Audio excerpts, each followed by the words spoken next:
Sallallahu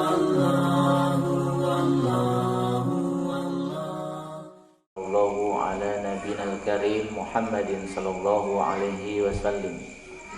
Ya ayyuhalladzina amanu taqullaha haqqa tuqatih wa la tamutunna illa wa antum muslimun. Qala ta'ala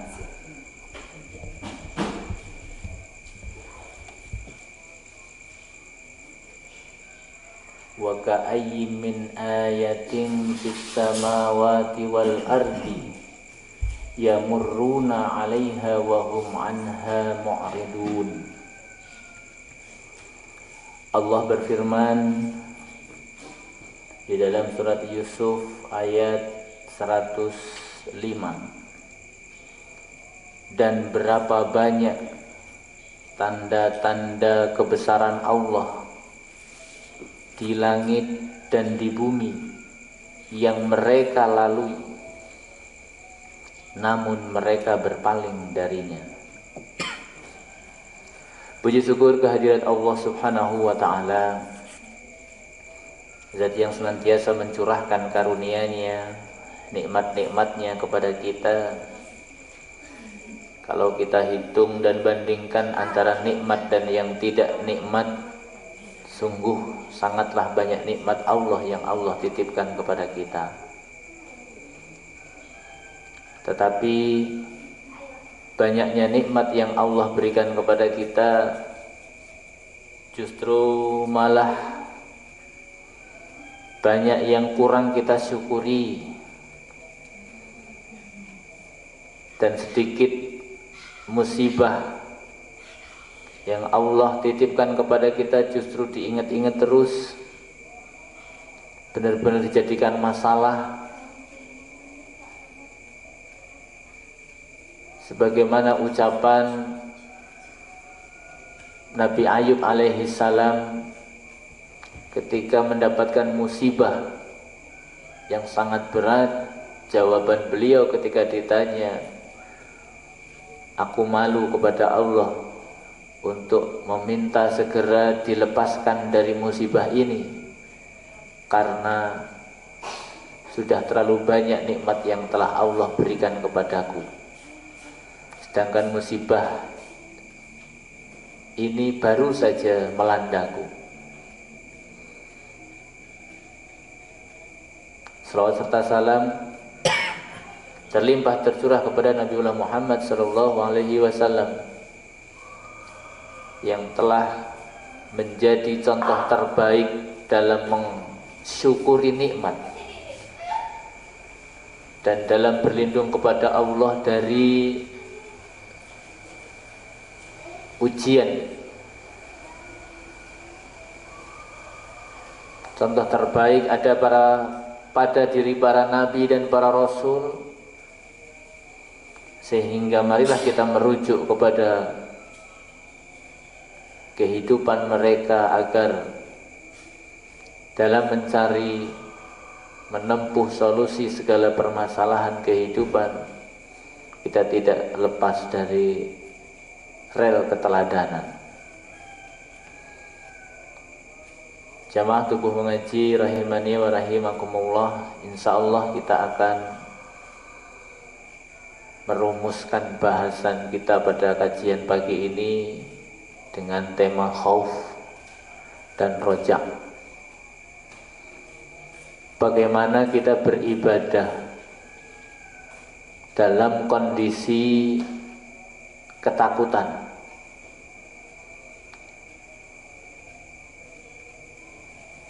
Islam bukan agama yang saklek, tetapi agama yang penuh solusi, agama yang penuh alternatif, banyak pilihan,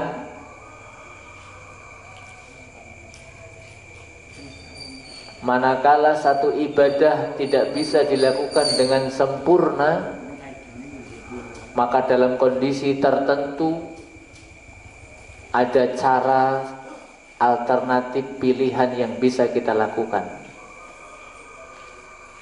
Sebagaimana Allah berfirman di dalam surat An-Nisa ayat 101,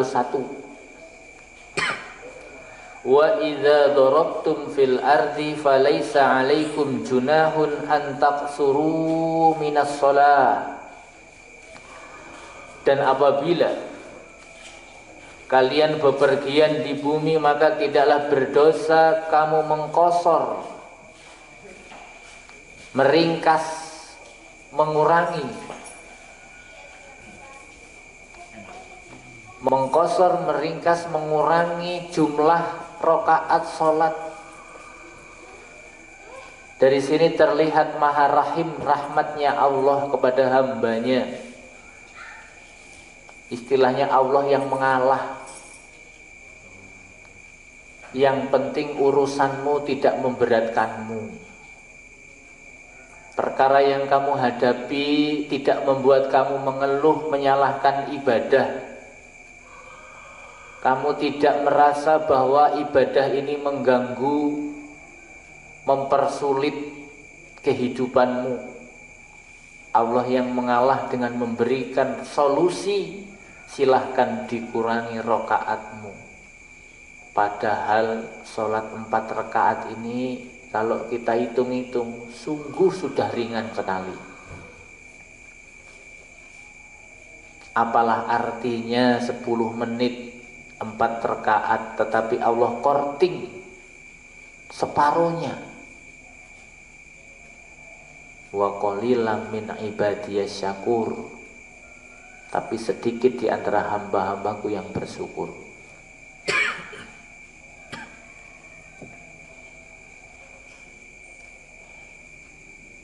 Rasa takut yang menyelimuti, rasa takut yang dihadapi oleh manusia tidak menjadi alasan bagi mereka untuk meninggalkan ibadah.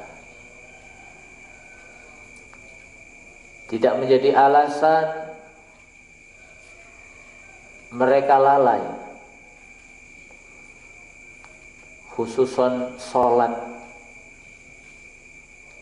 Bagaimana ketika kita ditimpa musibah, misalnya banjir, seluruhnya terendam, bagaimana sholatnya? Bencana-bencana yang menyulitkan kita untuk ibadah, bagaimana cara sholatnya? Boleh kita jamak, boleh kita qasar. Kalau memang benar-benar kita dihadapi dengan masyaqqah, kesulitan, caranya cukup meringkas sholat. Yang 4 menjadi 2. Yang berdekatan bisa kita gabung, zuhur dengan asar, maghrib dengan isya. Maghrib dengan asar enggak dibolehkan karena sudah lain hari.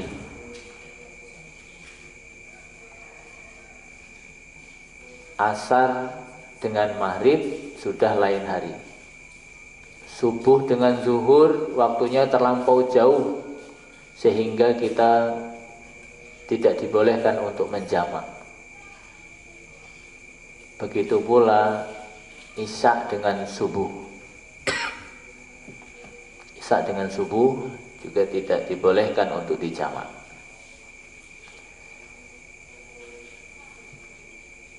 Kita akan dalami dulu apa itu khauf, yakni ketakutan. Khauf. Khauf ini sangat penting dan sangat perlu. Takut. Kalau kita tidak takut, bisa semau-maunya. Orang kok nggak punya rasa takut, nggak ada takut-takutnya. Nah, takut yang dibolehkan, bahkan wajib takut. Ada takut yang tidak boleh, bahkan dilarang. Dilarang takut, ada justru disuruh takut. Ayat yang Saya baca di awal tadi, yakni surat Yusuf ayat 105. Wa ka'ayyin min ayatin fis samawati wal ardi. Berapa banyak tanda-tanda Allah yang telah, tanda kekuasaan Allah yang telah ditampakkan di langit dan di bumi. Ini seolah-olah ada makna yang tersimpan di balik ungkapan ayat. Berapa banyak tanda-tanda kekuasaan Allah yang telah Allah tampakkan di langit dan di bumi. Maksudnya biar kita takut gitu.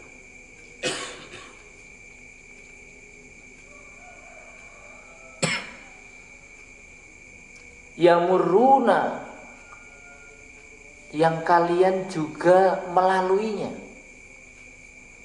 Alaiha,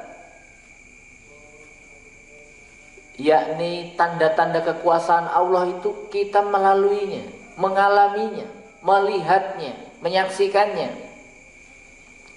Wa hum anha mu'ridun, namun mereka malah berpaling darinya, yakni dari Allah. Diharapkan dengan adanya tanda-tanda kekuasaan Allah, baik yang besar, yang sedang, yang kecil, yang mengandung azab misalnya, atau yang memunculkan rahmat, hujan lebat, angin bertiup kencang, dengan berbagai macam namanya, ada puting beliung, ada tornado, ada badai. Itu tanda-tanda kekuasaan Allah. Di bumi ada gempa bumi, tsunami, ada penyakit-penyakit taun yang menular,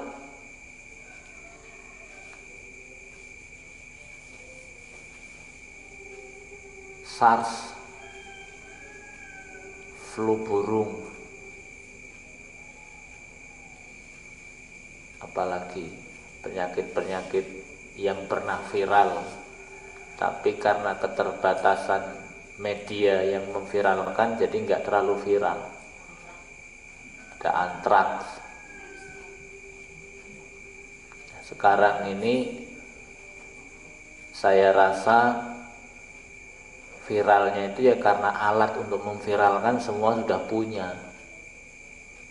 Jadi gegerannya itu merasuk ke dalam rumah. Sebenarnya antraks dan lain sebagainya itu dulu juga kalau mau memviralkan bisa juga di lockdown semuanya. Di lockdown itu apa ya? Oh iya. Jadi jangan apa ya, lebay lah menurut saya itu. Ketakutan yang wajar nanti ada ketakutan yang wajib dan ada ketakutan yang tidak boleh takut.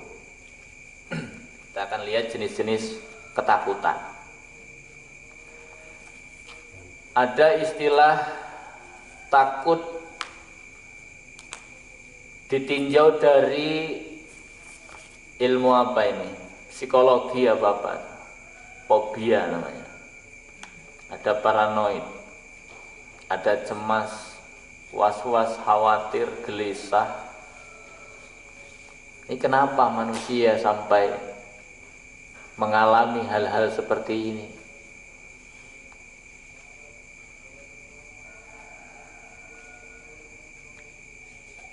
Kita disuruh untuk menghindar dari kejaran binatang buas seperti singa, harimau, buaya yang kira-kira akan membahayakan kita. Disuruh menghindar. Kalau mampu melawan, dilawan. Melawan singa gitu kalau berani. Larilah kalian dari kejaran singa, larilah kalian dari kejaran taun, sebagaimana kalian lari dari kejaran singa. Taun. Jadi berarti lari dari penyakit menular itu seperti lari dari kejaran singa. Jadi sama. Menghindar dari satu masalah sebagaimana telah digambarkan lari dari masalah yang lainnya. Seperti ular, kita juga takut, nggak apa-apa takut kepada ular. Yang kita takut gigitan ular. Gigitan itu yang kita takutkan bisanya. Ya, bisa apa busa? Bisa ya, bisa ular. Karena memang itu membuat mudorot, akan menjadi masyakoh, menjadi masalah. Maka kita dibolehkan lari, takut. Bukan berarti saya hanya takut kepada Allah, ular ini saya nggak takut. Jangan mencampur adukkan takut kepada singa dibandingkan dengan takut kepada Allah. Kalau dulu dai sejuta umat bilang takut kepada Allah itu mendekat kepada Allah, kalau takut dari binatang buas kita menjauh. Nah ini ada takut yang malah harus mendekat, ada yang takut justru harus menjauh. Jangan dibalik. Jangan menggunakan dalil takut hanya kepada Allah kemudian mendekat kepada singa. Mubazir ini kita. Menjerumuskan diri dalam kebinasaan. Itu yang disebut dengan opidiopobia. Ya, takut dengan hewan-hewan itu. Kemudian ada akropobia. Takut ketinggian. Suruh manjat betulin genteng itu nggak ada keberanian. Padahal gagah dia kalau di darat itu. Naik 5 meter ke atas sudah geli-geli semuanya. Namanya akropobia. Ini takut. Takut yang seperti ini jangan dibenturkan. Kamu itu suruh manjat genteng manjat benerin genteng aja nggak berani. Takut, nggak boleh itu. Takut itu hanya kepada Allah. Nah, nggak boleh begitu. Beda. Kamu gak boleh takut kecuali kepada Allah. Masa suruh manjat aja? Masalahnya bukan masalah takut itu, akropobia tadi. Kemudian yang ketiga ada sinopobia. Sinopobia. Jangankan melihat fisiknya tikus, ngelihat gambarnya aja dia udah blegidik. Geli. Belum melihat fisiknya, baru melihat gambarnya, baru mendengar suaranya, dia sudah memiliki ketakutan. Bahkan mungkin kadang-kadang cuma mendengar kata kecoa itu aja dia udah merasa kecoa itu sudah ada di hidungnya. Ketakutan. Itu yang sinopobia. Lihat gambar takut. Lihat film videonya takut. Yang keempat aeropobia. Aero ini terbang. Gak berani naik pesawat. Bisa pingsan, pucet, bisa tensi, bisa marah-marah karena dipaksa untuk naik pesawat. Nanti ada tipanofobia. Tipanofobia itu takut jarum suntik. Mau disuntik lari, langsung sembuh bisa. Udah saya nggak sakit aja dah. Nah, sekarang takut yang seperti apa yang dibolehkan dan takut seperti apa yang tidak dibolehkan. Kalau takut kepada corona ini gimana? Kategori yang boleh atau tidak boleh? Iya, karena itu masuk ke dalam yang dibolehkan. Takut seperti lari dari singa, corona.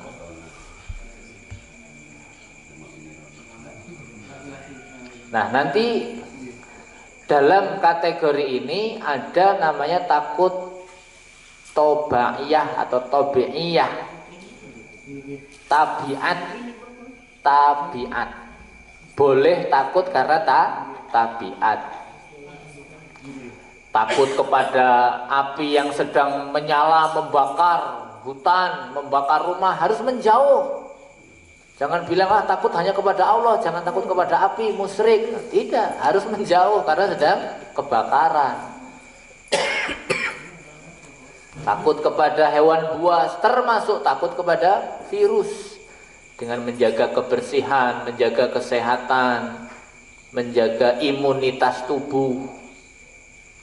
Jadi ada menjaga iman dan menjaga imun. Nah, sekarang itu kita kategorikan itu menjaga iman, yakni takut kepada Allah, menjaga imun, yakni takut kepada selain Allah. Tapi yang tobaiyah, yang dibolehkan, yang menjadi tabiat. Tabiat itu manusiawi.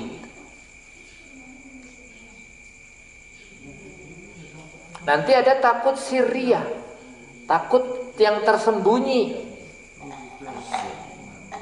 Ini jamaah pengajian sudah nggak boleh lagi kok punya rasa takut misalnya lewat kuburan. Serem, angker, ya kan? Ada istilah yang terkenal adalah angker. Angker. Sholat takut kepada kuburan, ya, takut kepada kuburan. Saya kemarin tanya kepada salah seorang jamaah, boleh tidak takut kepada yang serem-serem, yang angker-angker? Katanya boleh, manusiawi katanya. Manusiawi bukan? Bukan. Nah itu takut yang nggak boleh. Takut sama istri itu manusiawi katanya, boleh. Nggak angkat. Tapi kalau takut karena istrinya angker nih nggak boleh.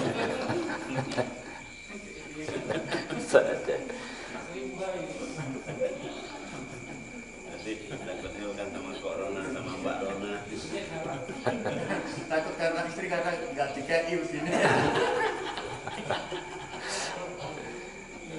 Ya. Manusiawi itu. Nanti digolongkan kemana itu nanti coba. Sekarang misalnya ada mitos kalau ke pantai selatan tuh jangan pakai baju berwarna hijau. Jadi kemudian kalau dia pakai baju warna hijau muncul ketakutan. Ini manusiawi atau tobai? Tobai atau sirri? Yang sirri tidak boleh. Tapi memang agak berat. Kamu itu sombong ya. Sudah dibilangin di sini aturannya nggak boleh pakai baju hijau, ngeyel. Ini kan. Padahal itu nggak boleh. Takut-takut yang seperti itu ya nggak boleh. Nah ini banyak.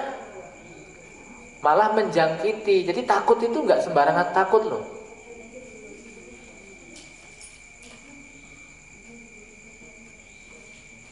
Nanti ada takut, ini takut yang berdosa.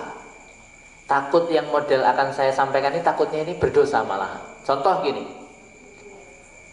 tidak mau menyampaikan kebenaran karena takut. Karena takut. Kalau takut dipecat. Nah, takut dipecat, takut dimarah. Ini biasanya bawahan kepada pimpinan. Iya, saya nggak enak mau ngomongnya. Takut dimarah, takut dia tersinggung. Padahal kebenaran yang harus disampaikan. Kemudian dia tercegah untuk menyampaikan kebenaran karena takut. Nah ini takut yang tercela ini sebenarnya. Kul khairan aw liyasmut, katakan yang benar meskipun pahit. Pahit apa? Resikonya. Bisa saja dimarah, bisa saja sampai harus dipecat. Ini riil. Menantu kepada mertua nggak enak mau ngomong. Saya pernah itu mendapat aduan, saya mau ngomong sama bapak saya nggak berani. Kenapa? Padahal dia sholatnya masih salah loh. Ya ngomong aja, diajari yang benar. Takut tersinggung. Nah, takut yang tidak boleh. Takut yang tidak boleh adalah takut yang seperti ini.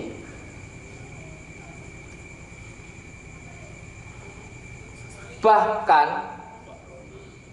lebih parahnya lagi adalah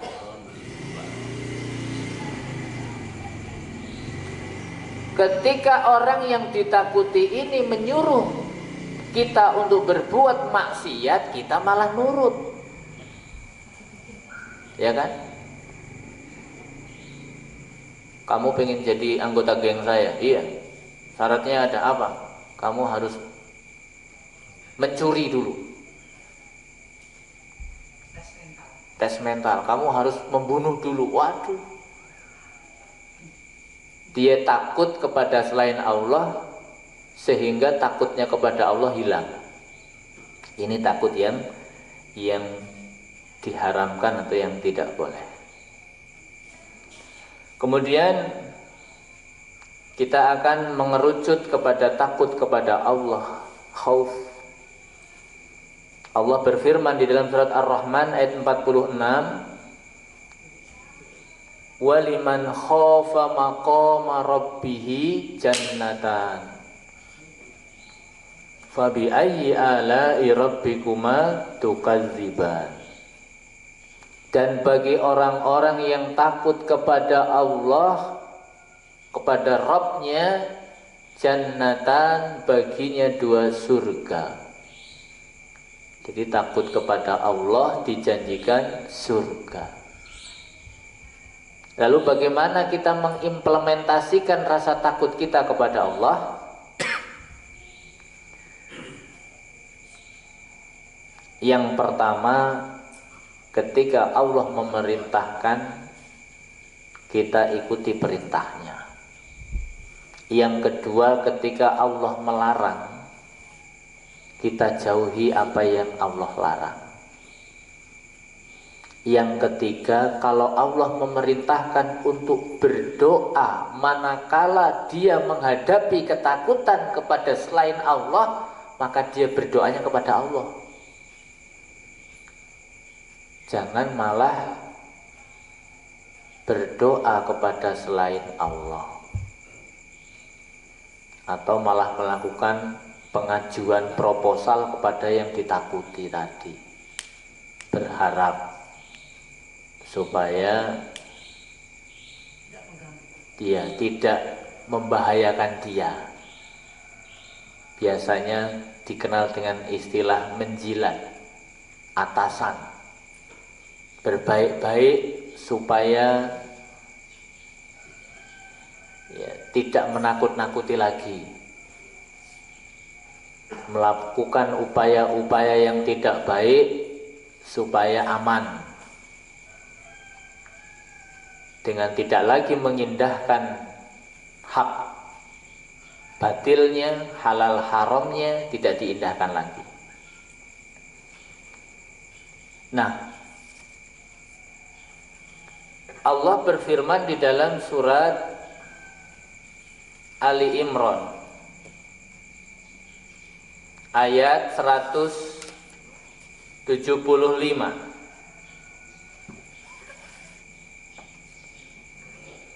Innama dzalikumus syaiton yuhawwifu, sesungguhnya mereka itu hanyalah setan-setan yang menakut-nakuti. Jadi ini ketakutan kepada selain Allah secara global itu berasal dari setan.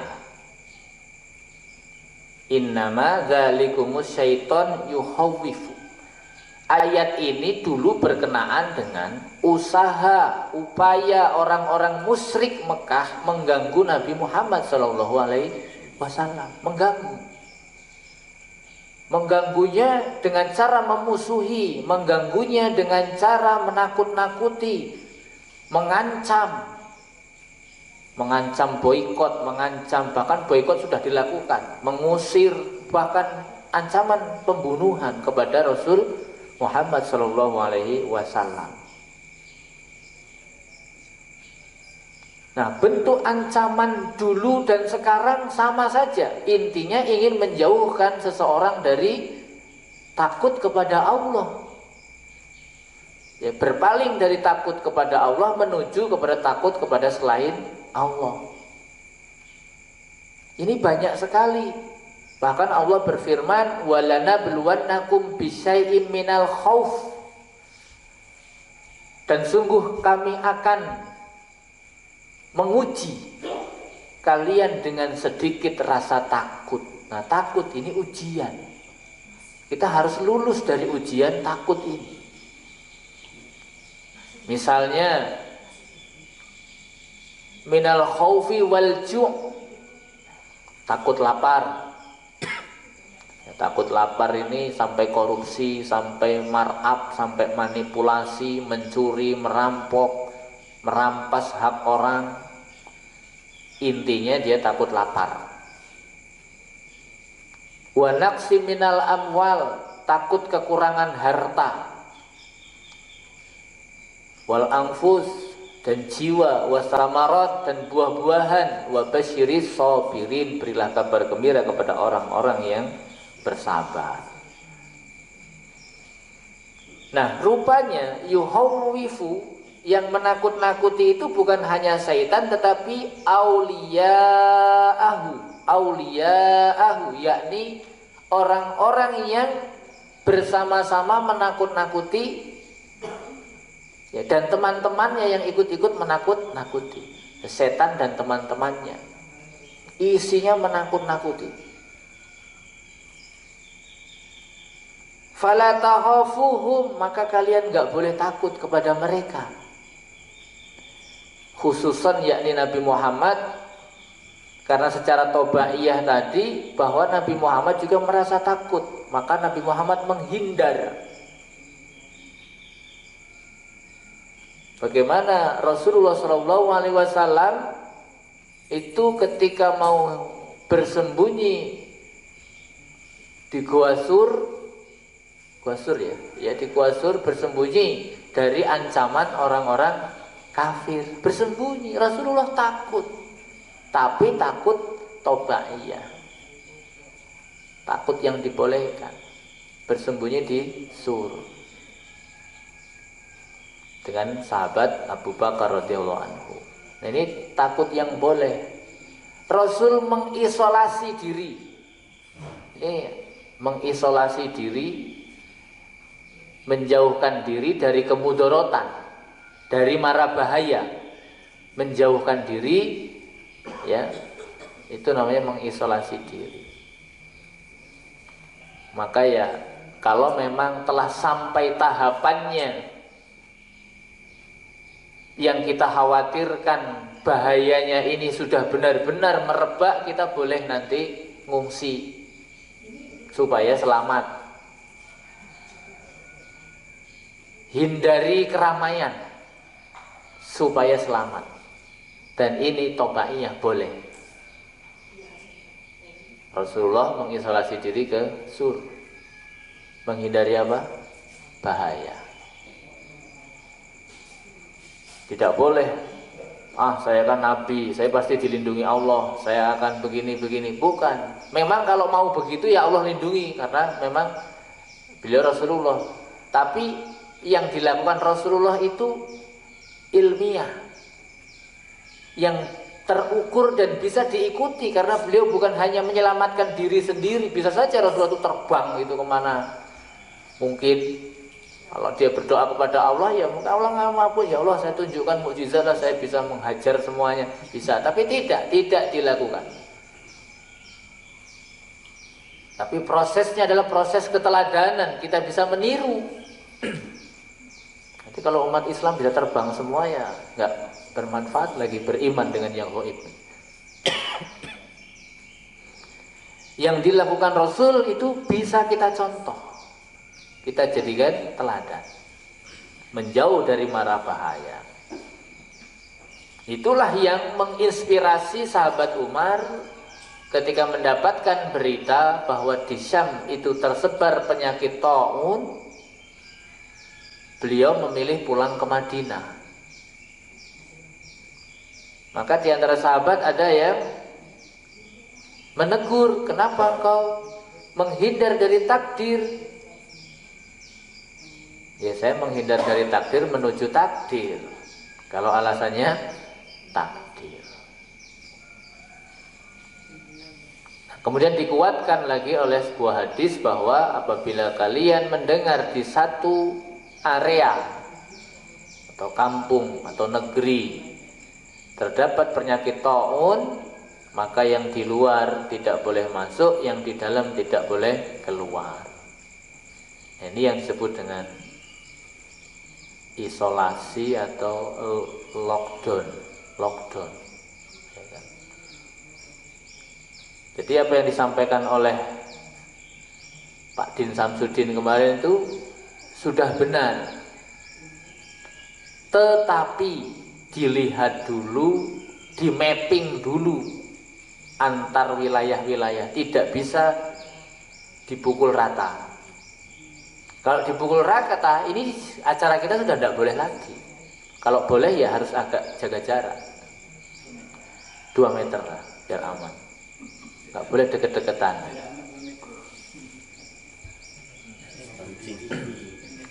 Nah, fala takhafuhum, janganlah kalian takut kepada mereka, wa khafuni, tapi takutlah kepadaku, in kuntum mukminin. Nih, tetap kita menjadikan takut kepada Allah, kemudian menjadikan keteladanan Rasulullah untuk menunjukkan ekspresi ketakutan kita. Beda dengan ketakutan yang dilakukan oleh orang-orang yang tidak mengenal Allah. Berbagai macam dilakukan sampai melakukan sesuatu yang tidak baik. Itu ketakutan. Kemudian ini terakhir. Wah, baru datang udah terakhir. Tapi terakhir saya biasanya agak panjang, tenang aja.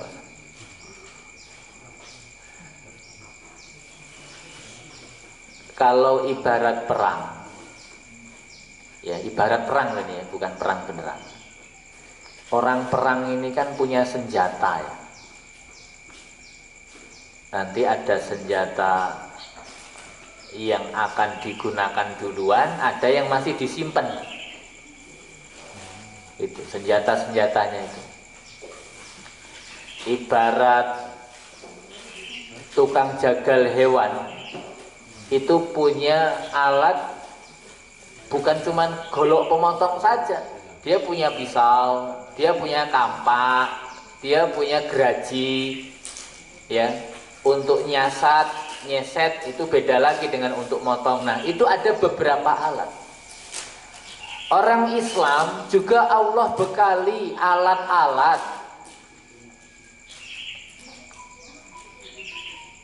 perang untuk menghadapi masalah-masalah yang muncul, yakni dengan doa. Kita ini kan hafalnya doa, baru paling doa Allahumma inni as'aluka salamatan fiddin wa afiatan fil jasadi. Robbana atina fid dunya hasanah. Doa-doa yang umum, yang nggak ada masalah juga kita doa. Maka kurang begitu memahami makna doanya, karena apa? Doa yang tanpa masalah. Tanpa masalah disuruh berdoa, ya nggak begitu meresapi lah. Orang sudah kaya diminta untuk kaya, ya udah nggak bisa meresapi. Biasanya doa permohonan yang diresapi itu karena memang dibenturkan dengan masalah yang dia harus keluar dari masalah itu, maka doanya bisa nangis ini. Kita ini doanya mau makan, Allahumma barik lana, ya sambil cengengesan lah, Allahumma barik lana fima razaqtana wa qina adzabannar. Ya makan-makan. Ya sudah, ya nggak apa-apa itu. Cuman doa itu ada yang memang kita harus sungguh-sungguh gitu menggunakan alat perang, yakni doa ini. Yang menciptakan segala sesuatu Allah, maka kita kembali kepada Allah dengan doa. Yang pertama, a'udzu bikalimatillahi tammati min syarri ma khalaq. Ini harus hafal kita doa ini, Pak. Jamaah sekalian. Aku berlindung dengan kalimat-kalimat Allah yang sempurna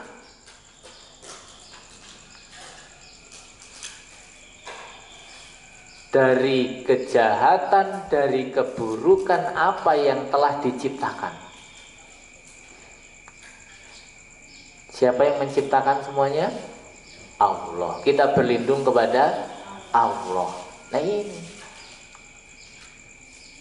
kalau lawan atau musuhnya nyata, enak kita menghindar. Mara bahayanya tampak wujud, enak kita mengantisipasi. Dan saat ini masalah yang muncul, musuh yang kita hadapi, kalau pantas dikatakan musuh, nggak kelihatan. Mau menghindar kemana? Jangan-jangan rencana mau menghindar malah mendekat lagi. Karena tidak tampak. Maka jalan satu-satunya wajar-wajar saja lakukan hal-hal ilmiah, solusi-solusi masuk akal, kemudian berdoa, a'udzu bikalimatillahi tammati min syarri ma khalaq. Aku berlindung kepada kalimat-kalimat Allah yang sempurna dari keburukan apa yang telah diciptakan. Apa saja ciptaannya, apa saja keburukannya. Semuanya. Keburukan-keburukan yang muncul dari ciptaan-ciptaan Allah. Ini nggak usah dirinci.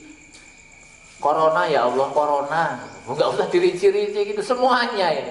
Ada yang lebih membahayakan dari sekedar corona. Banyak lebih membahayakan. Yang membahayakan akidah, tauhid lebih banyak lagi dan lebih parah lagi. Jangan sampai takut kepada corona datang kepada Mbah Dukun. Nanti kamu saya pageri ya, biar tidak terinfeksi corona, saya pageri. Ini wiridannya atau ini airnya disiram pakai air kembang gitu, supaya terhindar dari pakai sabuk. Nanti sabuknya ini ada sletingnya, nanti dibebet di pinggang. Nah ini insya Allah insya Allah terbebas dari mara bahaya. Kemudian doa yang sangat penting ini sahih. Bismillahilladzi la yadurru ma'asmihi syai'un. Dengan menyebut nama Allah yang tidak akan bisa memudoroti, tidak bisa mendatangkan mudorot apabila telah disebut nama Allah bersamanya. Bismillahilladzi la yadurru ma'asmihi syai'un fil ardi wala fis sama. Masya Allah, ini luar biasa. Ini senjata harus kita pakai. Tidak ada yang bisa memudoroti. Memudoroti itu apa ya? Membahayakan. Nah, membahayakan kita di bumi ataupun di langit. Ya Allah, ini doa kok bagus banget. Wa huwas samiul alim. Allah Maha mendengar dan Maha mengetahui. Ini dibaca 3 kali, pagi 3 kali sore. Kenapa 3 kali? Yang pertama ya kadang-kadang kurang konsentrasi. Nomor 2 diulang lagi ya belum paham maknanya. Yang ketiga harapannya sudah klik. Sudah paham dari kalimat yang kita ucapkan, permohonan yang kita ajukan kepada Allah sudah benar-benar difahami. Allah bismillahilladzi la yadurru ma'asmihi syai'un fil ardi wala fis sama' wa huwas samiul alim. Kemudian Allahumma inni as'alukal afiyah. Ya Allah, aku memohon kepada Engkau afiyah. Sudah sering saya jelaskan apa itu afiyah, apa perbedaan afiyah dan sehat. Fid dunya wal akhirah. Dipukul rata doanya. Buat apa sih Allah mengajarkan doa ini melalui Rasulnya? Buat apa? Kalau nggak berguna, buat apa?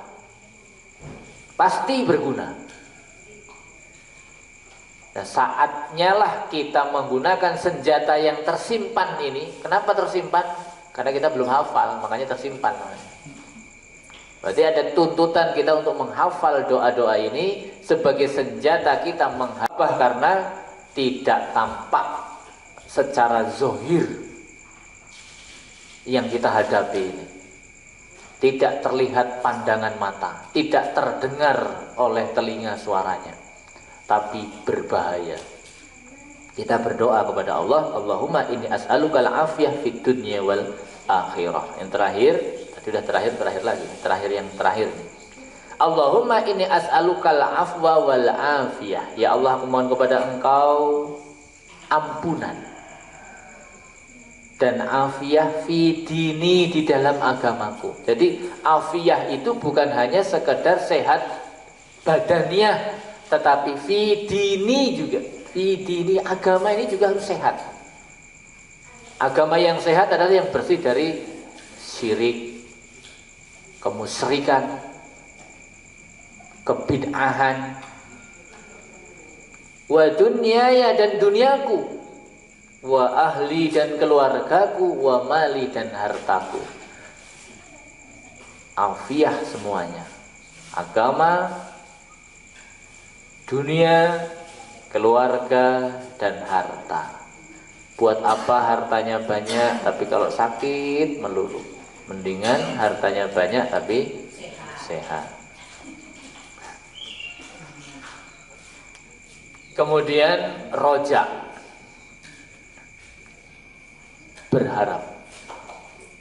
Berharap kita hanya kepada Allah. Berharap kepada makhluk kadang-kadang mengecewakan. Jangan berharap kepada Allah nanti kecewa, jangan ya. Karena yang Allah kabulkan itu bukan ya, bukan semata-mata apa yang kita minta. Itu memang penting bagi kita. Tapi Allah telah mengatur sedemikian rupa, yang diberikan oleh Allah itu yang dibutuhkan oleh kita, bukan yang diharapkan. Kita itu apa aja ya mau. Maka orang Jawa bilang opo wae doyan sepiro-piro kurang. Apa saja mau, berapa saja nggak cukup. Itu yang disebut dengan harapan manusia. Tetapi Allah dalam memenuhi kebutuhan manusia itu bukan sesuai harapan manusia, tapi sesuai yang dibutuhkan manusia. Berharap hanya kepada Allah. Dan kalau kita sudah takut kepada Allah, kita sudah berharap kepada Allah, kok masih saja terinfeksi, ini yang namanya takdir. Ini pun harus bersyukur kepada Allah. Maka orang-orang yang terkena wabah taun dari kalangan orang-orang beriman, Allah janjikan mati syahid. Ini harus kita ketahui. Wih, Pak Nur Salim, Ustadz sudah jaga kebersihan kok masih kena wabah corona ya? Oh, azab kayaknya ini. Enggak boleh. Itu mati syahid. Sahabat Ubaidah ibnul Jarrah itu termasuk yang kena wabah taun. Badannya bentol-bentol, pecah. Itu termasuk terkena wabah taun. Padahal Ubaidah ibnul Jarrah itu sahabat yang dijamin masuk surga. 10 sahabat yang dijamin masuk surga. Kena wabah itu. Maka ini akhir ending apabila sudah melakukan ikhtiariyah syar'iyah, usaha-usaha syariat, kok yo masih terkena, ini insya Allah syuhada, syahid. Tapi syahidnya bukan kayak syahid perang ya, beda. Syahid taun, nah, itu ya. Syahid taun.